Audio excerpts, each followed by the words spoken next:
Bonjour à tous et bienvenue sur notre chaîne SIA Volaille. Je m'appelle Innocent Mbaka et je suis un aviculteur. Et aujourd'hui, dans cette nouvelle vidéo, je voulais vous parler sur les 6 problèmes de l'aviculture à résoudre dans cette nouvelle année 2025.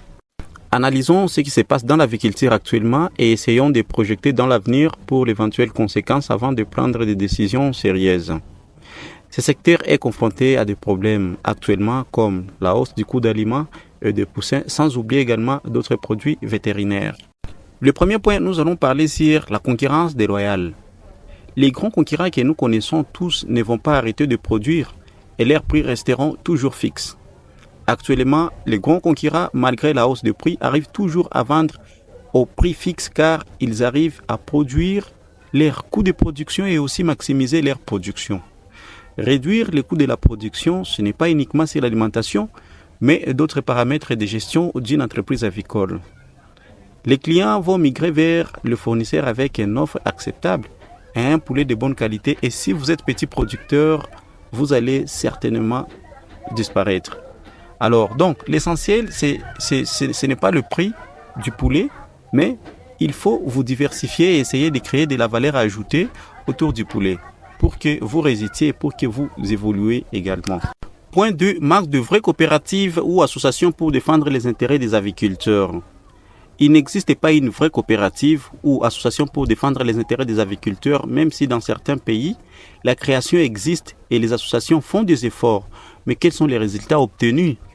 Moi, je pense que l'esprit de travailler en groupe ou en coopérative nous manque tellement que le concurrent arrive à nous diviser.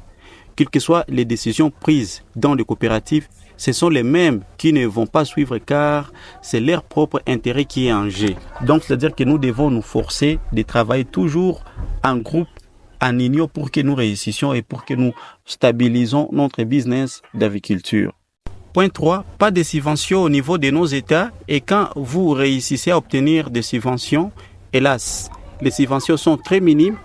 Et les subventions pour avoir, par exemple, le maïs ou bien le soja ou bien accéder aux poussins sont très minimes. Et quand l'occasion se présente, il faut avoir une main longue, sinon vous ne seriez pas sélectionné. Point 4. Beaucoup d'éleveurs aiment la gratuité. C'est ça le problème. Alors qu'ils ne veulent pas investir dans des formations pour continuer toujours à apprendre. Alors, savez-vous que moi personnellement, je continue toujours à assister à des formations payantes. Si c'est en ligne ou bien s'il y a une formation qui est organisée quelque part, je paye pour que j'arrive là-bas et que j'apprenne encore quelque chose de surpris sur l'aviculture.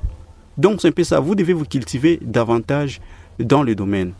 Alors moi, je voulais encore une fois de plus parler à ces éleveurs qui veulent la gratuité alors qu'ils ne peuvent pas donner gratuitement leur poulet aux gens qui viennent les demander. Et donc, c'est-à-dire que vous devez apprendre et vous devez vous former pour que vous soyez de personnes cultivées.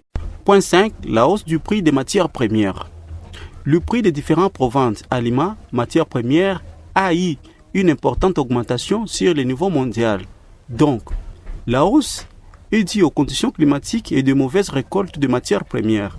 Cette hausse des matières premières joue sur le prix actuel des aliments commerciaux. Alors, la vraie solution serait de chercher à réduire le coût d'aliments avec comme objectif de fournir une alimentation riche et équilibrée à moindre coût et maximiser vos profits en segmentant vos clientèles.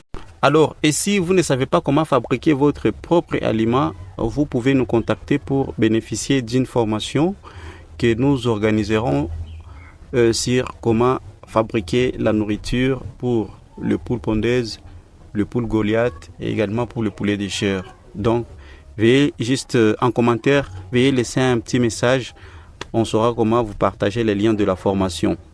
Et donc, comprenez et qu'il y a d'énormes possibilités de recours à une bonne alimentation et maximiser sa production. Il ne s'agit pas de se lamenter uniquement. Si on veut vraiment prospérer dans le domaine avicole, on y mettra les moyens qu'il faut et quelle que soit notre capacité de production. Donc, comprenez que l'on doit vraiment s'efforcer et faire de son mieux pour faire avancer les choses malgré les difficultés et d'autres problèmes de la vie.